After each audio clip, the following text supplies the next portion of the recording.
Tiana with True Financial Services coming at you with your true tip of the day. Today we are talking about extended rate locks.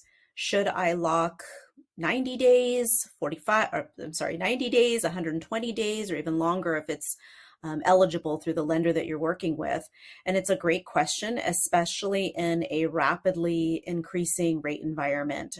So just to give you a little history on this, back in December, we were still in the high twos for interest rates, and that quickly increased. From January and February, we moved into the mid to high threes, to March and April being in the fours and low fives. So in a rapidly increasing interest rate environment, it could be beneficial for you to lock the rate at a longer term.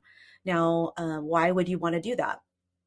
Well, you'd want to do it because we have no idea where rates are going to be in the next week, let alone the next 3 to 6 months. It may benefit you to do that. I would definitely take a look at what your lender is offering for the rate lock. Oftentimes, the rate lock, the longer the lock, the higher the rate, because they're baking in that you're going to do business with them, that your loan is going to close with them. So they're counting on that loan coming through. And they're also starting to put work into that loan.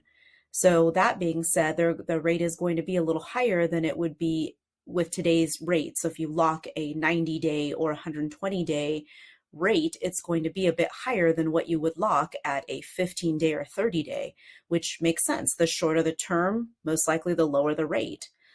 So take a look at that. I think it's really important to consider when you are waiting on new construction and don't have a definitive date. Even if you have a target date, that's not always definitive. So my true tip of the day would be to take a look at where rates are now, what you can get at 90 or 120 days or even longer if your lender's allowing it, and consider that. If the rate does change, so let's say it drops, because people want to know that. Well, what happens if rates drop during this time period that I'm waiting? Most lenders will have some sort of system or plan in place if it does drop, and you may be charged for it. So double check that. Sometimes a quarter to a half a point is not unheard of for you to be charged for you to lower or adjust your interest rate lock down. So it's always good to be in the know, and the more data, well, the more knowledge. That is your true tip of the day.